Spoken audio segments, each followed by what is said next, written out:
Hello everyone, welcome back. Semiconductors जो है class 12th की फ़िज़िक्स का सबसे ज़्यादा स्कोरिंग चैप्टर है। तो इस वीडियो में हम उसके सारे इम्पॉर्टेंट टॉपिक्स, उसके बाद उन टॉपिक से रिलेटेड क्वेश्चंस और फिर उसके बाद पिछले साल का पेपर देखने वाले हैं कि कैसे वो सारे चीज़ें बार बार उन्हीं इम्पॉर्टेंट टॉपिक से आती है, ये 7 मार्क्स की चीज़ें, और फिर उसके बाद उससे क्वेश्चंस कैसे बनते हैं और फिर पिछले साल के पेपर में उससे क्वेश्चंस किस तरीके से आए थे। वीडियो को बिल्कुल भी स्किप मत करना। हम स्टार्ट करते हैं विदाउट एनी बुलशिट। तो देखो यार, सबसे पहले हमारा जो है सेमीकंडक्टर्स, इसमें मैं बताता हूँ कि वो सारे इंपॉर्टेंट टॉपिक्स क्या हैं जहाँ से वो 7 मार्क्स जो है वो मोस्ट एक्सपेक्टेड है। सबसे पहला आता है इंट्रिंसिक एंड एक्सट्रिंसिक सेमीकंडक्टर्स, उसके बाद आता है पीएन जंक्शन, डायोड, उसके बाद इसमें बायसिंग फॉरवर्ड एंड रिवर्स, उसके बाद आते हैं rectifiers, half wave and full wave. उसके बाद बोनस में मैंने एनर्जी बैंड डायग्राम्स भी बता रखे हैं, एनर्जी बैंड थ्योरी भी, जिसको मैं इस वीडियो के एंड में अटैच कर दूंगा, आप चाहो तो देख सकते हो, ठीक है। फिर उसके बाद हम देखेंगे इन सब से रिलेटेड क्वेश्चंस कैसे आते हैं इसमें एक क्वेश्चन बैंक से, और उसके बाद पिछले साल का जो पेपर है जो मेरे पास है, हम एक बार उसमें देखेंगे कि 7 मार्क्स के क्वेश्चंस कहाँ और कैसे कैसे आए हैं। ट्रस्ट मी, ये 7 मार्क्स जो हैं ये बहुत इजी टू स्कोर है। सबसे इजी 7 मार्क्स अगर कुछ हैं पूरे फिज़िक्स के क्वेश्चन पेपर में तो वो सेमीकंडक्टर से ही हैं। और इस वीडियो में आपको वो सब कुछ मिलेगा जो आपको चाहिए वो 7 मार्क्स स्कोर करने के लिए। तो एंड तक ज़रूर देखना और स्किप बिल्कुल मत करना, ठीक है। तो स्टार्ट करते हैं, हम अपने पहले टॉपिक को देखते हैं, इंट्रिंसिक एंड एक्सट्रिंसिक सेमीकंडक्टर्स। तो देखो यार, इंट्रिंसिक सेमीकंडक्टर्स जो होते हैं इसमें ये बात तुम्हें ध्यान में रखनी है कि इंट्रिंसिक सेमीकंडक्टर्स जो हैं ये प्योरली सिंगल एटम के बने हुए होते हैं। प्योरली सिंगल एटम के बने हुए होते हैं मतलब कि जो टेट्रावेलेंट प्योर सिंगल एटम होते हैं जैसे कि सिलिकॉन, जर्मेनियम, उनसे बनते हैं ये वाले सेमीकंडक्टर्स। अब इसमें होता क्या है कि वो जो एटम्स होते हैं उनमें आपस में कोवेलेंट बॉन्डिंग होती है। कोवेलेंट बॉन्डिंग जैसे कि ये सिलिकॉन है, इसके पास इसके 4 इलेक्ट्रॉन्स हैं, राइट। उसके बाद ये बाजू वाला सिलिकॉन है, इसके पास भी इसके 4 इलेक्ट्रॉन हैं। अब इस सिलिकॉन ने इस सिलिकॉन के साथ इलेक्ट्रॉन शेयरिंग करी, क्योंकि सबको अपने लास्ट शेल में 8 इलेक्ट्रॉन्स कंप्लीट करने होते हैं। उसके लिए इसने इससे शेयरिंग करी एंड यहाँ पे कोवेलेंट बॉन्ड का फॉर्मेशन हुआ, और उससे फिर जो एक सेमीकंडक्टर बना, जो मटेरियल बना, उसमें एक टेट्रावेलेंट एटम से जब आपस में कोवेलेंट बॉन्डिंग हुई तो फिर उससे वो जो सेमीकंडक्टर है वो बन के कम्प्लीट हुआ, ऑलराइट। अब क्या है कि एट 0 केल्विन टेम्परेचर, जब टेम्परेचर जो है वो 0 केल्विन होता है, तब ये जो सेमीकंडक्टर है ये एक परफेक्ट इंसुलेटर की तरह काम करता है। परफेक्ट इंसुलेटर की तरह काम इसलिए करता है क्योंकि देखो, कोई भी चीज़ कंडक्टर की तरह तब काम करती है जब उसमें कुछ फ्लो ऑफ इलेक्ट्रॉन्स हों, और उस फ्लो ऑफ इलेक्ट्रॉन्स की वजह से एक करंट डेवलप हो पाए, राइट। तो इसमें कहीं भी कोई फ्लो ऑफ इलेक्ट्रॉन नहीं है अगर ये एक 0 केल्विन टेम्परेचर पे रहा तो। लेकिन अगर जैसे ही मैं इसमें थोड़ा सा टेम्परेचर इंक्रीज़ करता हूँ, यानी कि जैसे ही मैं इससे थोड़ी सी हीट देता हूँ, अब हम सब जानते हैं heat is a form of energy, तो मैं जैसे ही इसे थोड़ी सी एनर्जी देता हूँ, यहाँ से कुछ इलेक्ट्रॉन फ्री होते हैं। जैसे कि हम जानते हैं -13.6 इलेक्ट्रॉन वोल्ट की जो एनर्जी होती है वो रिक्वायर होती है एक, ये मैं अपनी मॉडर्न फिजिक्स का एग्जांपल ले रहा हूँ, एक एटम को निकालने के लिए, हाइड्रोजन एटम को, राइट। सो सिमिलरली इसकी भी कुछ एनर्जी होगी। अगर हमने इसको उतनी एनर्जी प्रोवाइड करी तो इसमें से एक फ्री इलेक्ट्रॉन जो है वो बाहर निकलेगा। जैसे कि ये जो एक इलेक्ट्रॉन है, इसको मैंने कुछ एनर्जी प्रोवाइड करी, तो अब जैसे ही मैंने इसको कुछ एनर्जी प्रोवाइड करी तो ये इलेक्ट्रॉन जो है ये बाहर निकल जाएगा। लेकिन अब ये इलेक्ट्रॉन बाहर निकलने के बाद ये जो है ये एक फ्री इलेक्ट्रॉन बन चुका है, और फ्री इलेक्ट्रॉन बनने के बाद इसकी जो जगह खाली हुई उस जगह पे डेवलप होते हैं होल्स। अब ये जो होल्स होते हैं और इलेक्ट्रॉन्स होते हैं, यही एक सेमीकंडक्टर में चार्ज कैरियर होते हैं, यानी कि यही एक सेमीकंडक्टर में चार्ज को कैरी करते हैं। तो this was everything that you need to know about intrinsic semiconductors. अब तुम्हें इसमें एक और चीज़ ध्यान में रखनी है कि देखो यार, जितने इलेक्ट्रॉन निकल रहे हैं उतने ही होल्स बन रहे हैं, तो इसका मतलब नंबर ऑफ होल्स जो होगा वो नंबर ऑफ फ्री इलेक्ट्रॉन्स के बराबर होगा। एक इंपॉर्टेंट चीज़ तुम्हें याद रखनी है, अगर हम टेम्परेचर इंक्रीज़ कर रहे हैं तो नंबर ऑफ़ फ्री इलेक्ट्रॉन्स जो हैं वो इंक्रीज़ हो रहे हैं। फ्री इलेक्ट्रॉन इंक्रीज़ हो रहे हैं तो इसकी जो कंडक्टिविटी है वो इंक्रीज़ हो रही है, यानी कि इसकी जो कंडक्शन पावर है वो इंक्रीज़ हो रही है। तो कंडक्टिव हो रहा है ये मटेरियल धीरे धीरे, तो कंडक्टिविटी इंक्रीज़ हो रही है। लेकिन हम एक और चीज़ जानते हैं कि कंडक्टिविटी और रेजिस्टिविटी इन्वर्सली प्रोपोर्शनल होते हैं। तो यानी कि हीट देने पे, टेम्परेचर इंक्रीज़ करने पे एक इंट्रिंसिक सेमीकंडक्टर की जो रेजिस्टिविटी होती है वो कम होती है और जो कंडक्टिविटी होती है वो बढ़ती है। ठीक है, so this is something that you need to remember. और एक और अगर मैं एग्जांपल लूँ तो रेजिस्टेंस मतलब कि उसमें चार्जेस का फ्लो नहीं हो रहा है, बट जैसे जैसे फ्री इलेक्ट्रॉन बढ़ रहे हैं चार्जेस का फ्लो हो रहा है, तो इसका मतलब रेजिस्टेंस जो है वो कम हो रही है, रेजिस्टिविटी जो है वो कम हो रही है। अब अगर हम देखें एक्सट्रिंसिक सेमीकंडक्टर्स के बारे में, यानी कि जिसमें हम डोपिंग करते हैं, जिसमें हम इम्प्योरिटी ऐड करते हैं एक इंट्रिंसिक सेमीकंडक्टर में। अब देखो ये जो हम इम्प्योरिटी ऐड करते हैं ये 2 टाइप की होती है और ये हमारी चॉइस होती है कि हम इसमें मेजॉरिटी चार्ज कैरियर्स जो हैं वो होल्स रखना चाहते हैं या इलेक्ट्रॉन्स रखना चाहते हैं। तो 2 टाइप की जो डोपिंग होती है वो होती है एक ट्राइवेलेंट एंड एक पेंटावेलेंट। ट्राइवेलेंट डोपिंग जो होती है उससे जो सेमीकंडक्टर बनता है वो बनता है पी टाइप, और पेंटावेलेंट डोपिंग जो होती है उससे जो सेमीकंडक्टर बनता है वो बनता है एन टाइप। ट्राइवेलेंट डोपिंग में क्या होता है कि जिस एटम से हम डोप करते हैं उसके वैलेंस शेल में सिर्फ 3 इलेक्ट्रॉन्स होते हैं, और पेंटावेलेंट में हम जिससे डोप करते हैं उसके वैलेंस शेल में 5 इलेक्ट्रॉन्स होते हैं। इसके कुछ एग्जांपल्स यहाँ पर हैं। ठीक है, बोरॉन, एल्यूमिनियम, गैलियम। अब देखो यार, इसमें जो सबसे कॉमनली यूज्ड है ना वो है एल्यूमिनियम। ठीक है, और पेंटावेलेंट में जो सबसे कॉमनली यूज है वो है फॉस्फोरस, आर्सेनिक। राइट, तो अब देखो पी टाइप जो सेमीकंडक्टर बनता है उसमें क्या होता है, जैसे कि हमने बोला हम ये हमारी चॉइस होती है कि हम होल्स मेजॉरिटी रखना चाहें या कोई और चीज़। तो अब पी टाइप जो सेमीकंडक्टर बना है इसमें हमने जो एटम यूज़ किया है वो है ट्राइवेलेंट, यानी कि इसमें सिर्फ 3 इलेक्ट्रॉन है। तो जैसे मैंने एल्यूमिनियम से डोप किया इसे, तो अब इस एल्यूमिनियम के पास तो सिर्फ 3 ही इलेक्ट्रॉन थे, एंड कोवेलेंट इसको अगर सबसे बनाना है तो उसके पास 4 इलेक्ट्रॉन होने चाहिए। तो इसके एक इलेक्ट्रॉन ने इस सिलिकॉन से बॉन्ड बना लिया, एक ने इससे, एक ने इससे, लेकिन यहाँ जो चीज़ खाली रह गई, एक इलेक्ट्रॉन की जो डिफिशियंसी हो गई, एक इलेक्ट्रॉन जो कम रह गया, इसने बना दिया यहाँ पर एक होल। ये होल बनने के बाद अब ये होल भी एक चार्ज कैरियर होता है, तो ये भी कंडक्शन में हेल्प करता है। लेकिन अब अगर इसमें कोई पूछे कि मेजॉरिटी चार्ज कैरियर जो है वो होल्स होते हैं, माइनॉरिटी चार्ज कैरियर जो होते हैं वो इलेक्ट्रॉन्स होते हैं, क्योंकि यहाँ पे अगर ज़्यादा होल्स डेवलप होते हैं तो उसके बाद वो वहाँ दूर दूर के, ज़्यादा दूर के नहीं, आई मीन सॉरी, वो अपने अगल बगल के इलेक्ट्रॉन्स को अट्रैक्ट करना स्टार्ट करता है, जिस वजह से अगर एक भी इलेक्ट्रॉन वहाँ से रिमूव होता है तो वहाँ एक न्यू होल क्रिएट होता है। इसी वजह से जो मेजॉरिटी चार्ज कैरियर्स होते हैं इसमें वो होल्स होते हैं, और माइनॉरिटी जो होते हैं वो इलेक्ट्रॉन्स होते हैं, क्योंकि इनके मूवमेंट, इलेक्ट्रॉन के मूवमेंट से इनमें जो अट्रैक्शन होती है उससे इलेक्ट्रॉन्स में जो मूवमेंट होते हैं उनसे जो है वो चार्ज जो है वो फ्लो होता है, एंड इससे फिर उसकी कंडक्टिविटी बढ़ती है। ऑलराइट, अगर एन टाइप की बात करें तो इसमें एक इलेक्ट्रॉन एक्स्ट्रा होता है, 5 इलेक्ट्रॉन। ठीक है, तो जैसे कि अब इसमें 5 इलेक्ट्रॉन है, तो एक ने बॉन्डिंग बनाई, 2 ने, 3 ने, चौथे ने, लेकिन ये जो 5 इलेक्ट्रॉन है, 5वां इलेक्ट्रॉन है, ये एक्स्ट्रा रह गया। तो ये जो एक्स्ट्रा इलेक्ट्रॉन है, अब ये एक्स्ट्रा इलेक्ट्रॉन हेल्प करता है कंडक्शन में। इसमें मेजॉरिटी चार्ज कैरियर इलेक्ट्रॉन होते हैं, माइनॉरिटी चार्ज कैरियर जो होते हैं वो होल्स होते हैं। इसमें हम एक अज्यूमशन ये रखते हैं कि ये जो मटेरियल बनता है पी टाइप एन टाइप, ये इंडिपेंडेंट ऑफ टेम्परेचर होता है, क्योंकि अगर मैं अज्यूम करूँ जैसे कि एक एन टाइप सेमीकंडक्टर की बात करें तो इसमें ऑलरेडी जितनी डोपिंग हुई है उस डोपिंग की वजह से मैं अज्यूम करता हूँ कि 50 इलेक्ट्रॉन है। उसके बाद अगर मैंने टेम्परेचर इंक्रीज़ किया तो उस टेम्परेचर इंक्रीज़ की वजह से 5 इलेक्ट्रॉन ही फ्री हो पाए। तो वो जो अमाउंट में बहुत कम होते हैं उस वजह से हम उसको नेग्लेक्ट कर देते हैं। जैसे फिज़िक्स में कभी भी कोई चीज़ अमाउंट में बहुत छोटी होती है, हम मोस्टली जनरली उसे नेग्लेक्ट कर देते हैं। तो उसी रीज़न से हम ये जो एक्स्ट्रा 5 इलेक्ट्रॉन जो टेम्परेचर की वजह से बनते हैं ना, हम उन्हें नेग्लेक्ट कर देते हैं, और इसलिए हम कहते हैं कि ये जो होता है ये इंडिपेंडेंट ऑफ टेम्परेचर होता है। So this was everything that you need to know about intrinsic and extrinsic semiconductor। अगर मुझे कुछ इसमें एक्स्ट्रा याद आ रहा है तो वो ये है कि अगर तुम्हें पूछा जाए कि इंट्रिंसिक और एक्सट्रिंसिक में ज़्यादा कंडक्टिव कौन होता है तो वो होते हैं एक्सट्रिंसिक।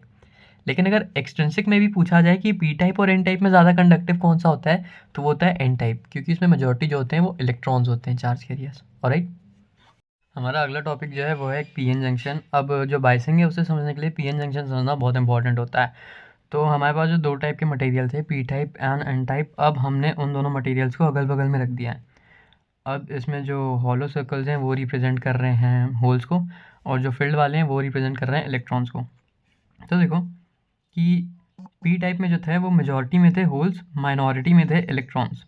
एन टाइप में जो थे वो थे मेजॉरिटी में इलेक्ट्रॉन्स, माइनॉरिटी में होल्स। अब इन दोनों को अगल बगल रखने के बाद क्या हुआ कि इस साइड जो होल्स थे और इस साइड जो इलेक्ट्रॉन्स थे, देखो अब जहाँ भी होल्स क्रिएट होते हैं इलेक्ट्रॉन्स उनकी तरफ अट्रैक्ट होते हैं। तो इन्हें अगल बगल रखने के बाद इस साइड के थोड़े जो इलेक्ट्रॉन्स थे वो जाके यहाँ पर इस होल में कंबाइन होने लगते हैं।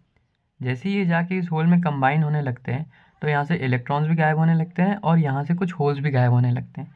लेकिन यहाँ पर इलेक्ट्रॉन्स में जो मूवमेंट होती है, जैसे कि मैं अज्यूम करूँ कि ये वाले जो इलेक्ट्रॉन्स हैं जाके अगर इस एक होल से कंबाइन हुए तो ये होल्स भी ख़त्म हो गए एंड ये वाले इलेक्ट्रॉन्स भी ख़त्म हो गए। लेकिन ये इलेक्ट्रॉन्स किसी एटम के ही होंगे एंड ये जो होल्स हैं ये भी किसी एटम के होंगे, और इन ये जो दोनों मटेरियल हैं ये भी अलग अलग हैं। तो अब इस मटेरियल जिसमें से इलेक्ट्रॉन लूज़ हो रहा है उस पर कौन सा चार्ज गेन होगा? पॉजिटिव, क्योंकि लॉस ऑफ इलेक्ट्रॉन से पॉजिटिव चार्ज गेन होता है। एंड ये जो इलेक्ट्रॉन एक्सेप्ट कर रहा है इस पर कौन सा चार्ज डेवलप होगा? नेगेटिव, क्योंकि गेन ऑफ इलेक्ट्रॉन से नेगेटिव चार्ज डेवलप होता है। तो थोड़े टाइम बाद जब ये वाले होल्स भी ख़त्म हो गए और ये वाले इलेक्ट्रॉन्स भी ख़त्म हो गए तो यहाँ पर एक लेयर डेवलप हुई चार्ज की, जो इस साइड जहाँ से इलेक्ट्रॉन लूज़ हुए वहाँ हुई पॉजिटिव और जिस साइड इलेक्ट्रॉन गेन हुए उस साइड हुई नेगेटिव। लेकिन इलेक्ट्रॉन का मूवमेंट हो रहा था, यहाँ पर इलेक्ट्रॉन जो है वो राइट साइड से लेफ़्ट साइड की तरफ जा रहे थे। उस रीज़न से अगर हम जानते हैं कि इलेक्ट्रॉन के मूवमेंट के ऑपोजिट डायरेक्शन में हम करंट को अज्यूम करते हैं, तो इलेक्ट्रॉन जो है वो राइट से लेफ़्ट जा रहे थे, इसलिए लेफ़्ट से राइट डायरेक्शन में एक करंट डेवलप होता है जिसे हम कहते हैं डिफ्यूजन करंट। अब ये जो डिफ्यूजन करंट होता है ये मेजॉरिटी चार्ज कैरियर्स की वजह से होता है। और जब यहाँ पर एक लेयर क्रिएट हो गई नेगेटिव पॉजिटिव की इतने दूरी में, तो उस लेयर को हम नाम देते हैं डिप्लीशन लेयर या डिप्लीशन रीजन। अब ये जो डिप्लीशन लेयर या डिप्लीशन रीजन क्रिएट होता है उस वजह से जो माइनॉरिटी चार्ज कैरियर्स होते हैं, जैसे कि इस साइड है होल्स एंड इस साइड है इलेक्ट्रॉन्स एंड इस साइड है होल्स। तो इलेक्ट्रॉन्स जो हैं वो इस पॉजिटिव की वजह से इस साइड अट्रैक्ट होते हैं एंड ये जो होल्स हैं ये इस नेगेटिव की वजह से लेफ़्ट की तरफ अट्रैक्ट होते हैं। ये लेयर बनने के बाद जो माइनॉरिटी चार्ज कैरियर्स में अट्रैक्शन होती है दोनों तरफ, उससे भी एक करंट प्रोड्यूस होता है, क्योंकि है तो वो भी चार्ज कैरियर्स ही। अब माइनॉरिटी चार्ज कैरियर की वजह से जो करंट प्रोड्यूस होता है उसे हम कहते हैं ड्रिफ्ट करंट। अब देखो इसमें इलेक्ट्रॉन का मूवमेंट जो है वो लेफ़्ट टू राइट हो रहा है, इसीलिए ड्रिफ्ट करंट जो है उसकी डायरेक्शन जो होती है वो होती है राइट टू लेफ़्ट, राइट। अब ये जो जंक्शन बन रखा है इसे हम इस तरीके से भी रिप्रेजेंट कर देते हैं कभी कभी, लेकिन ये थोड़ी बात की बात है। अब बात करते हैं कि ये जो मूवमेंट हो रहा है इलेक्ट्रॉन्स का ये कब तक होगा। तो ये हम कहते हैं इसे कि ये जो मूवमेंट है इलेक्ट्रॉन्स का मेजॉरिटी माइनॉरिटी का, ये तब तक होता है जब तक डिफ्यूजन करंट और ड्रिफ्ट करंट आपस में बराबर नहीं हो जाए। जब डिफ्यूजन करंट और ड्रिफ्ट करंट आपस में बराबर हो जाते हैं तब इलेक्ट्रॉन्स मेजॉरिटी माइनॉरिटी का मूव होना बंद हो जाता है और ये जो लेयर है ये परमानेंटली बन जाती है। इसे हम कहते हैं डिप्लीशन रीजन, डिप्लीशन लेयर। अब ये जो लेयर है पॉजिटिव नेगेटिव का डिफरेंस है, ये जो परमानेंटली बन जाता है उस वजह से यहाँ पर एक पोटेंशियल डिफरेंस भी डेवलप होता है। अब ये जो पोटेंशियल डेवलप हुआ है इसे हम कहते हैं बैरियर पोटेंशियल। अब हमने जो भी मटेरियल यूज़ किया है बैरियर पोटेंशियल उसके अकॉर्डिंगली होता है। मैं रेकमेंड करूँगा तुम ये वैल्यूज़ याद कर लो। अगर हमने सिलिकॉन यूज़ किया है तो जो बैरियर पोटेंशियल होता है वो 0.7 वोल्ट होता है, और अगर हमने जर्मेनियम यूज़ किया है तो जो बैरियर पोटेंशियल होता है वो 0.3 वोल्ट्स होता है। अब इस चीज़ का जो है एक डायग्राम भी होता है, जैसे कि मैंने यहाँ से मूवमेंट स्टार्ट की, ऑलराइट। तो यहाँ पर जो पोटेंशियल था वो 0 था, यहाँ से आते आते यहाँ तक में पोटेंशियल जो भी इंक्रीज़ हुआ उसे मैं इस डायग्राम से दिखाता हूँ, डिस्टेंस वर्सेस पोटेंशियल के, जिसमें ऐसे potential not linearly but increase हुआ एंड यहाँ पर जाके जहाँ पे बैरियर पोटेंशियल था वहाँ तक वो जाके मैक्सिमम हो गया। तो यहाँ से यहाँ तक के डिस्टेंस के लिए एक ये ग्राफ बनाया जाता है जिसमें जो बीच का रीजन होता है उसे हम डिप्लीशन लेयर कहते हैं। That's it. अब इसमें दो चीज़ें जो है याद रखने वाली वो भी हैं कि हम जितनी ज़्यादा डोपिंग करेंगे डिप्लीशन लेयर की विड्थ जो है वो उतनी ज़्यादा कम होती जाएगी। अब ये इंपॉर्टेंट इसलिए क्योंकि इस पर डायरेक्ट क्वेश्चंस आते हैं, ठीक है। और एक और चीज़ जो है कि हम जितनी ज़्यादा डोपिंग करेंगे बैरियर पोटेंशियल जो है वो इतना ज़्यादा होगा। तो ये जो 2 पॉइंट है वो ऐसे टाइप के हैं कि width of depletion layer is inversely proportional to doping, but barrier potential जो है वो डायरेक्टली प्रोपोर्शनल है डोपिंग के। That was everything that you need to know about PN junction. अब हम चलते हैं बाइसिंग पे, forward and reverse.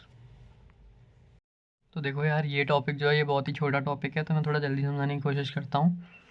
Forward biasing जो है उसमें क्या होता है कि जो पी एन जंक्शन बना होता है, जिसमें हम जानते हैं कि पी की तरफ जो है वो नेगेटिव पोटेंशियल होता है और एन की तरफ जो है वो पॉजिटिव पोटेंशियल होता है, उसमें हम क्या करते हैं कि हम एक एक्स्ट्रा सर्किट ऐड करते हैं, जिसमें हम ये जो नेगेटिव वाली साइड है उससे हम एक पॉजिटिव पोटेंशियल को अटैच करते हैं, एंड जो पॉजिटिव वाली साइड है उससे हम एक नेगेटिव पोटेंशियल को अटैच करते हैं।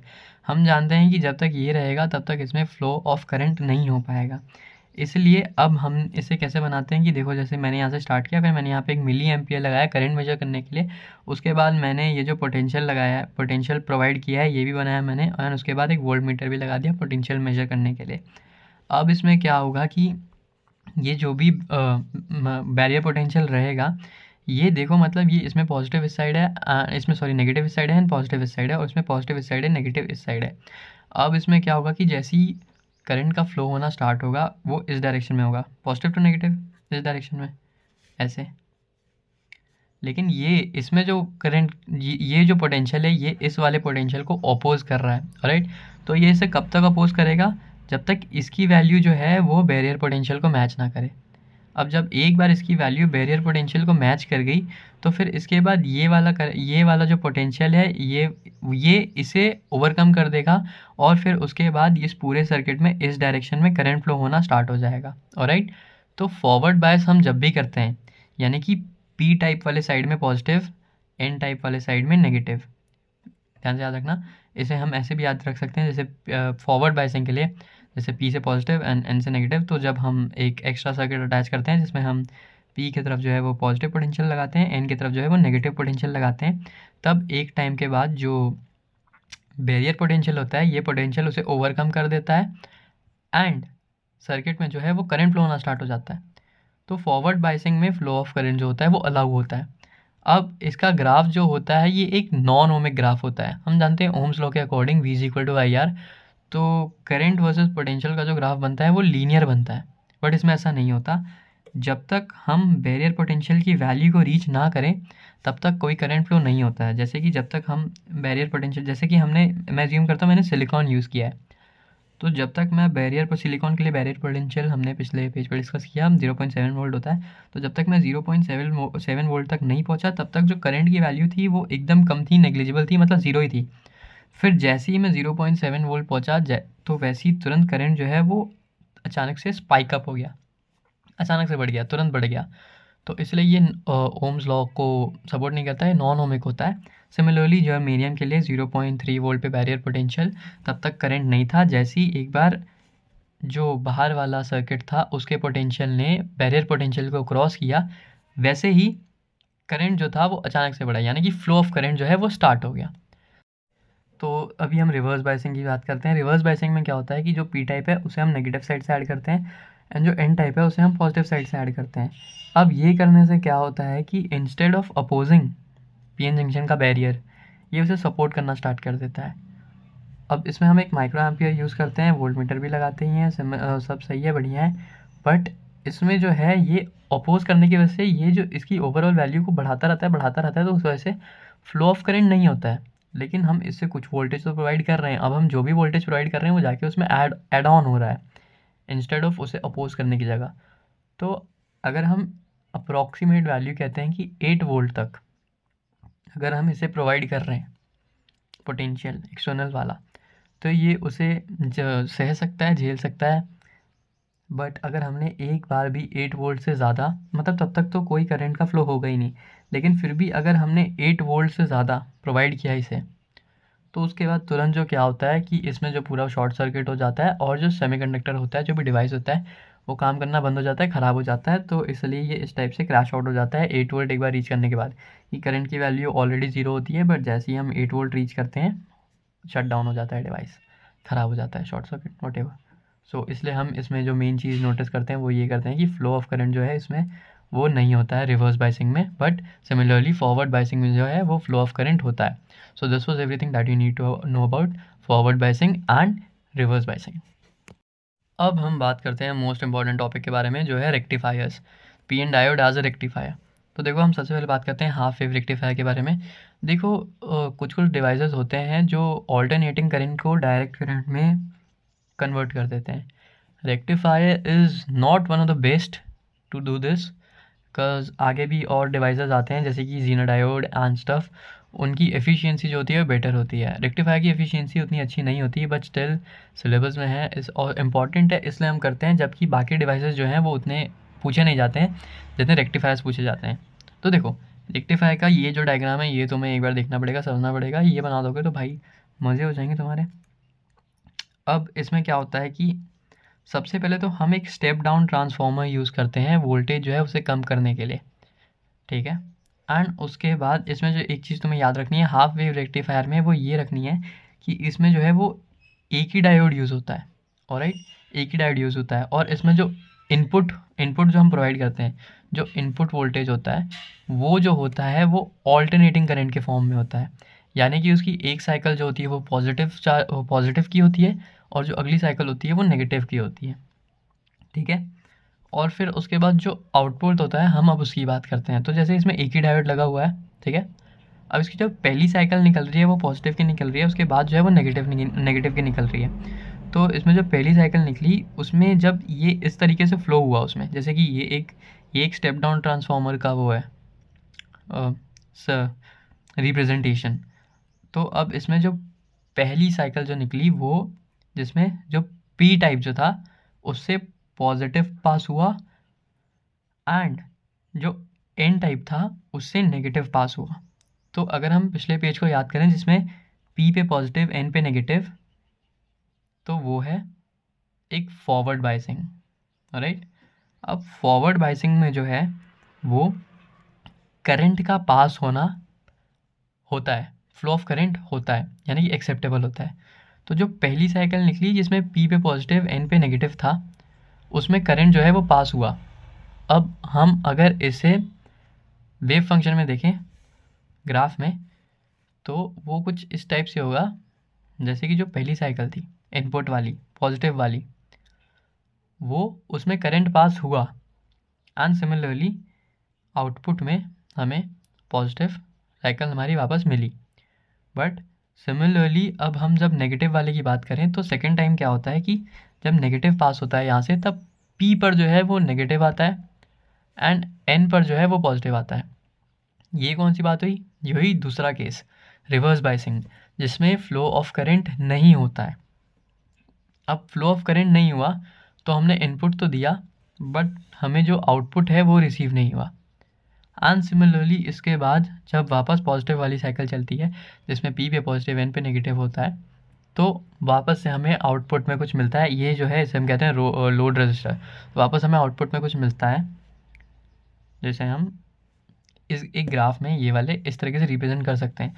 तो जो हमारे हाफ वेव रेक्टिफायर होते हैं वो इस तरीके से काम करते हैं कि हमें जो पॉजिटिव वाले इनपुट है वो तो मिलते हैं बट नेगेटिव वाले नहीं मिलते हैं, जिसका रीज़न ये है कि जो डायोड होते हैं उनमें हम जब ये यहाँ से करंट पास करते हैं, वोल्टेज पास करते हैं, तो वो एक बार फॉरवर्ड बायसिंग के तरीके से जाते हैं और एक बार रिवर्स, जिस वजह से हमें एक बार आउटपुट मिलता है एक बार नहीं मिलता है। और उस वजह से इसकी जो एफिशिएंसी होती है वो बहुत कम होती है, क्योंकि 50% एफिशिएंसी तो इसकी ऐसे ही कम हो गई जब हमें एक साइकिल मिल ही नहीं रही थी, और उसके बाद की बाकी साउंड के फॉर्म में, हीट के फॉर्म में, एट्सेट्रा एट्सेट्रा।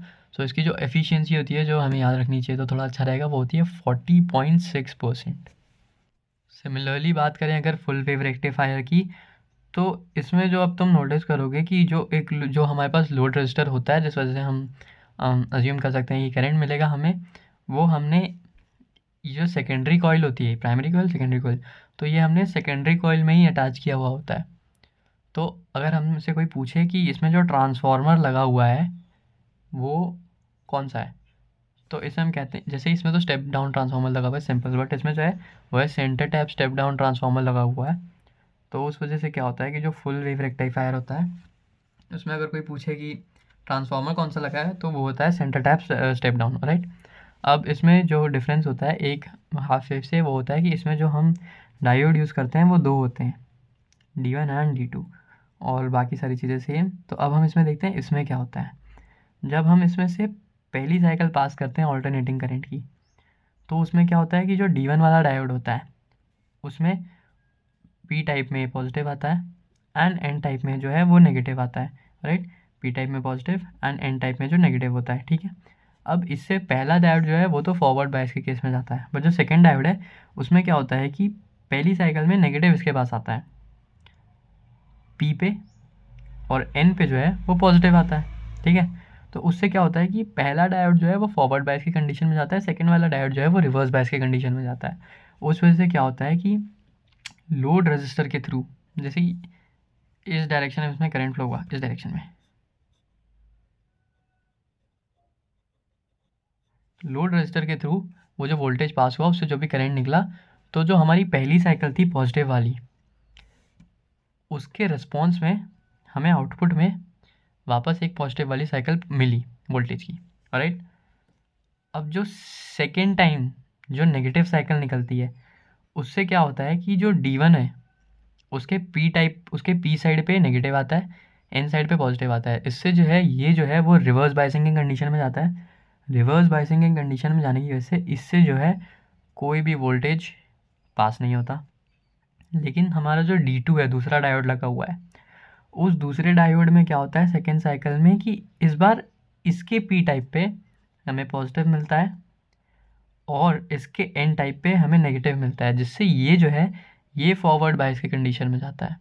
अब ये जैसे ही फॉरवर्ड बायसिंग के कंडीशन में जाता है, अगली बार जो करंट पास होता है वो इसमें से होता है, बट किस डायरेक्शन में होता है, इस डायरेक्शन में। तो लोड रजिस्टर के थ्रू जो है करंट तो दोनों बार सेम डायरेक्शन में ही फ्लो हो रहा है, ठीक है। तो इस बार हमें जो साइकिल मिलती है आउटपुट में वो हमें D2 वाले डायोड से मिलती है, बट D1 वाला जो है वो रिवर्स में जाने की वजह से इस बार यहाँ से हमें कुछ नहीं मिलता, बट लोड रजिस्टर में हमें सेम डायरेक्शन में वापस वो जो साइकिल है हमारी वोल्टेज की वो मिलती है। तो सिमिलरली हम जो नेगेटिव वाला आउटपुट देते हैं उससे भी हमें एक पॉजिटिव वाला आउटपुट मिलता है, लेकिन पहला वाला D1 से, फिर अगली साइकिल जब चलती है तब D2 से, फिर वापस जब रिपीट होता है तो D1 से एंड सो ऑन। अब सिमिलरली इसकी एफिशिएंसी जो होती है वो इस वाले की डबल होती है, जो कि देख के ही पता चल रहा है। तो इसकी एफिशिएंसी होती है 81.2% approximately, not specific. So yeah, that was everything that you need to know about junction diodes as rectifier। And इस पे जो क्वेश्चंस हैं वो बहुत सारे आते हैं। मैंने इसमें इन दोनों के बीच में डिफरेंस पे भी क्वेश्चन देखे हुए हैं।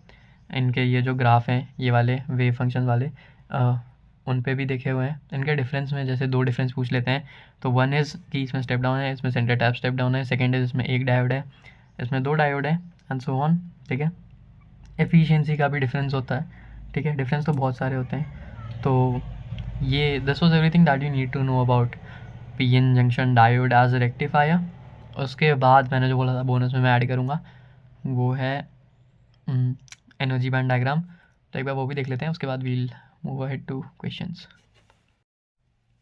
देखो यार, मेटल्स जो होते हैं या कंडक्टर्स, उनमें क्या होता है कि जो कंडक्शन बैंड होता है और जो वैलेंस बैंड ये इंपॉर्टेंट है बहुत। कंडक्शन बैंड होता है, वैलेंस बैंड होता है, वो जो होते हैं वो आपस में ओवरलैप हुए होते हैं। अब फ्लो, अब मतलब किसी भी चीज़ को एज अ कंडक्टर वर्क करने के लिए उसमें जो है वो फ्लो ऑफ इलेक्ट्रॉन्स होना ज़रूरी है, ठीक है। तो वैलेंस बैंड से इलेक्ट्रॉन्स जब कंडक्शन बैंड में जाते हैं तब ये चीज़ पॉसिबल होती है। अब इनमें जो एनर्जी बैंड का गैप होता है वही ज़ीरो होता है, इसलिए मेटल्स जो हैं वो बहुत अच्छे कंडक्टर्स होते हैं, ऑलराइट। बट अब जब हम बात करें सेमीकंडक्टर्स की, जो इसमें कंडक्शन बैंड और वैलेंस बैंड में जो है वो एनर्जी गैप होता है, वो 3 इलेक्ट्रॉन वोल्ट से कम का होता है। तो अगर हम इसे 3 इलेक्ट्रॉन वोल्ट के कम में जितनी भी इसकी वो है, जैसे कि सिलिकॉन में 1.1 इलेक्ट्रॉन वोल्ट, और germanium, what is this,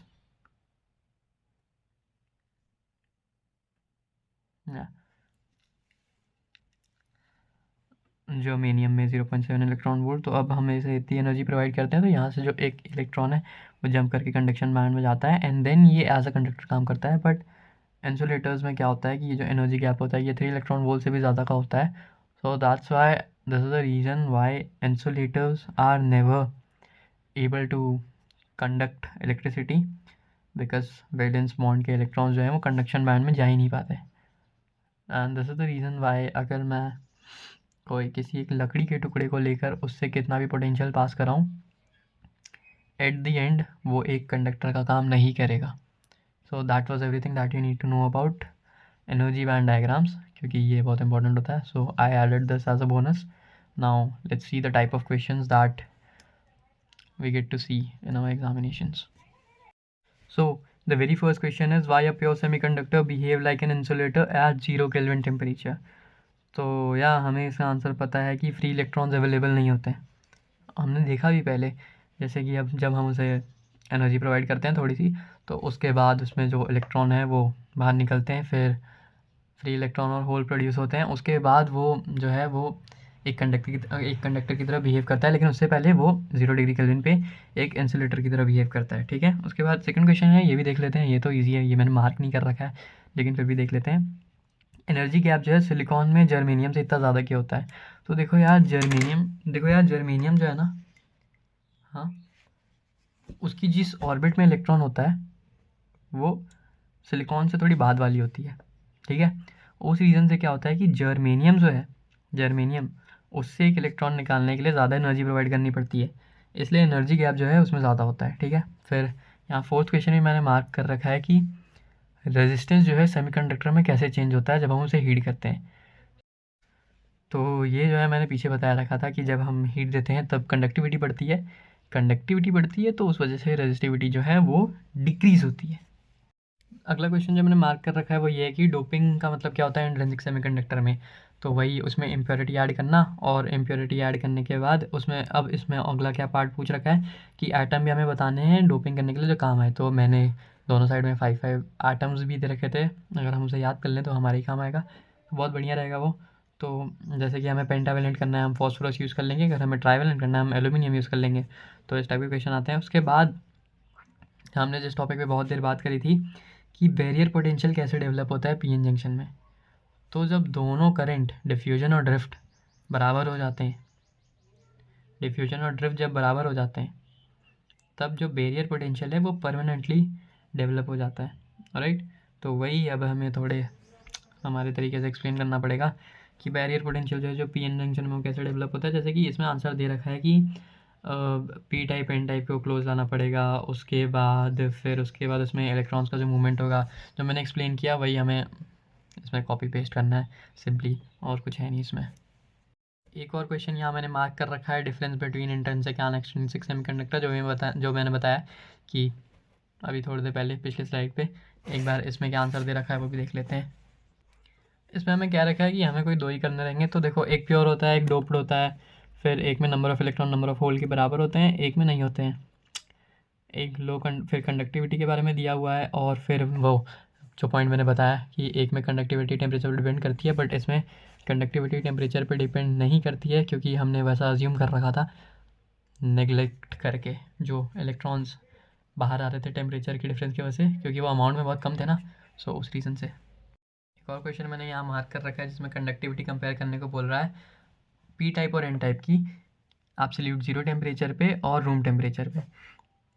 absolute zero temperature पे क्या होता है कि दोनों कंडक्टिविटी जो है वो तो ज़ीरो रहेगी, ठीक है, बट रूम टेम्परेचर पे क्या होगा कि अगर हमने इक्वली डोपिंग कर रखी है, तो मैंने बताया कि, और अगर स्पेसिफिक बात करें तो जो एन टाइप होता है उसकी कंडक्टिविटी जो है वो थोड़ी ज़्यादा होती है पी टाइप से रूम टेम्परेचर पे। तो वही आंसर है इस क्वेश्चन का भी। और कुछ क्वेश्चन हैं जो मैंने यहाँ मार्क कर रखे हैं, जैसे कि एबिलिटी जो होती है जंक्शन डायोड की AC to DC कन्वर्ट करने में, उसे क्या कहते हैं? तो रेक्टिफिकेशन।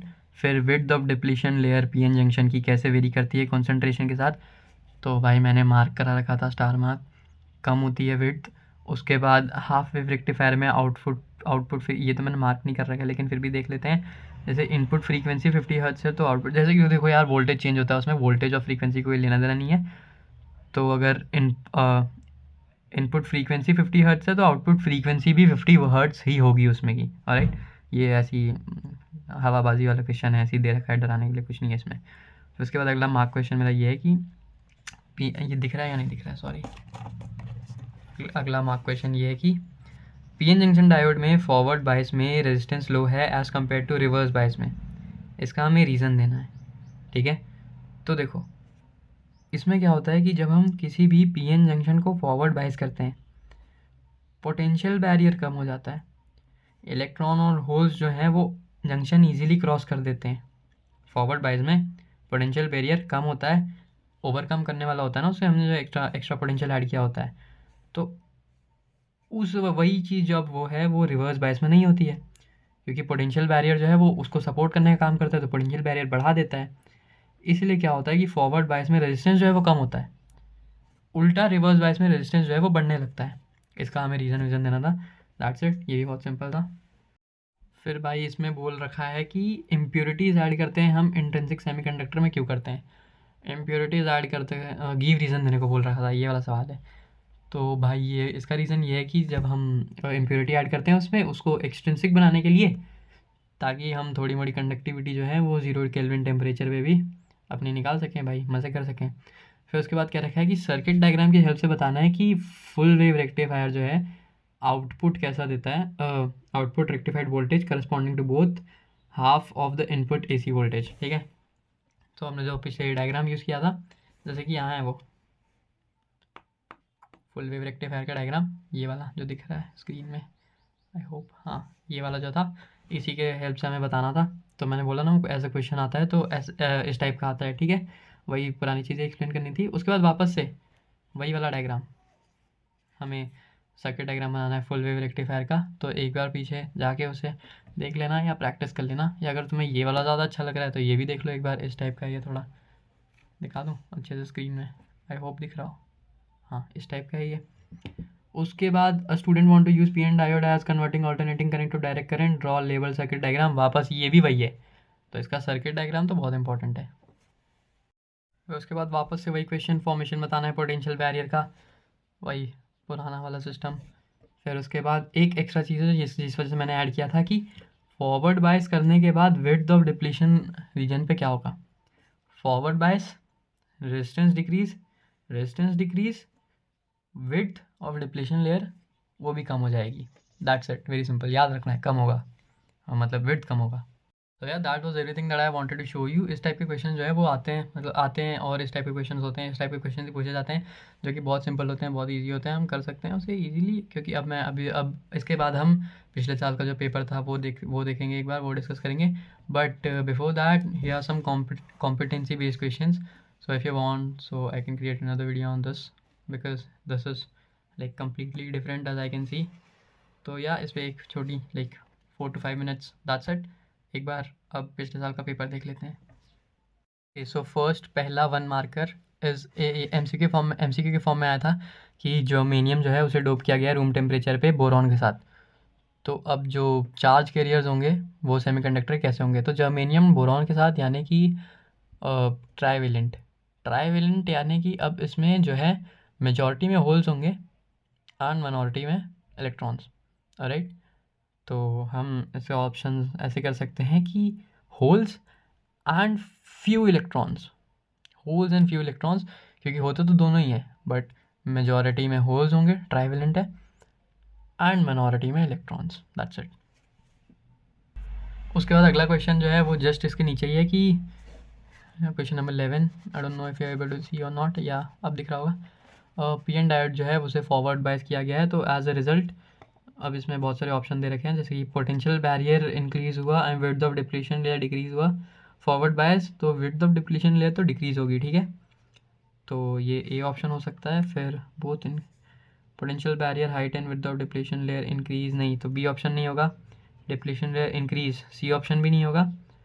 तो अब पूछा है कि पोटेंशियल बैरियर की हाइट जो है वो, तो डिप्लीशन लेयर तो डिक्रीज़ होगा, उस वजह से ए एंड डी सही ऑप्शन है, बी सी एलिमिनेट होगा।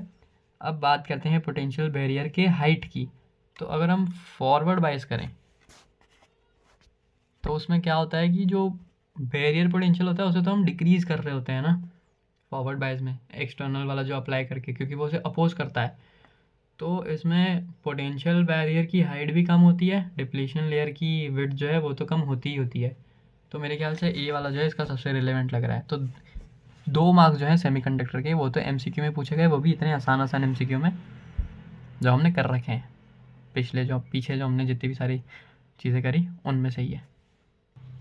अगला क्वेश्चन जो है वो हमसे पूछा गया कि हमें एनर्जी बैंड डायग्राम बनाने हैं। वापस एनर्जी बैंड डायग्राम जो आ गए, लेकिन हमने एनर्जी बैंड डायग्राम देखे थे कंडक्टर, सेमीकंडक्टर एंड इंसुलेटर के, और इसमें एनर्जी बैंड डायग्राम हमें दे रखा है N type and P type के। तो जो उसका डायग्राम है वो सेमीकंडक्टर के एनर्जी बैंड डायग्राम टाइप ही होगा, लेकिन जो पी टाइप वाला होगा उसमें हमें मेजॉरिटी में होल्स दिखाने होंगे, और जो एन टाइप वाला होगा उसमें हमें मेजॉरिटी में इलेक्ट्रॉन दिखाने होंगे वेलेंस वाले में, नॉट इन कंडक्टेंस वाले में। ऑलराइट, सो इस वजह ये तो 2 मार्क्स का है। तो ये तो 2 मार्क्स का है, तो इसमें हम अब टेम्परेचर T ग्रेटर देन 0, तो हमें वो भी दिखाना होता है कि कंडक्शन बैंड में जा रहे हैं थोड़े। So that's it. ये तो 2 मार्क्स मतलब ऐसे हलवे वाले, लाइक इस टाइप का होता है वो। तो मैं एक बार देख लो, जैसे कि ये एन टाइप वाला एंड ये पी टाइप वाला, जैसे इसमें मेजॉरिटी में होल्स हैं एंड इसमें मेजॉरिटी में इलेक्ट्रॉन्स हैं एंड इसमें मेजॉरिटी में होल्स हैं। That is it, very simple. इस टाइप से बनाना होता है 2 मार्क्स का। देन लास्ट में है फॉर्मेशन बताना है depletion layer and potential barrier का, जो हमने इतने बार देख लिया। फिर उसके बाद इसमें which feature of junction diode makes it suitable to use it as a rectifier, ये भी एक 1 मार्कर एक्स्ट्रा करके पूछ लिया है, जो हमने देखा रेक्टिफिकेशन। राइट, सो या दैट्स इट। ये वेरी सिंपल। 3 मार्क्स यहाँ के, 2 मार्क्स इससे पहले वाले एंड 2 उसके पहले के, तो 7 मार्क्स एक पेपर में इस तरीके से डिवाइड होते हैं। ये पिछले साल का ही है, set 1। And yeah that's it. So I think that this was everything that you need to know about semiconductors. Now I hope and expect that you all are good to go. 7 marks are short now, क्योंकि सारी चीज़ें cover हो गई, और भाई यहीं से बनेगा, इतना ही बनेगा, इससे ज़्यादा क्या ही होगा तो देखा जाएगा। बट या I am 99% sure that 7 marks done है। और बाकी 1% वाला इस टाइप का है कि मतलब किस्मत ख़राब हुई तो फिर तो बहुत ही ख़राब हो सकती है। बट या दैट्स इट। ये हमने सारी इंपॉर्टेंट चीज़ें कवर की, you are good to go. I hope and expect that this was helpful for you. तब तक के लिए पढ़ते रहो, दैट्स इट, बाय बाय।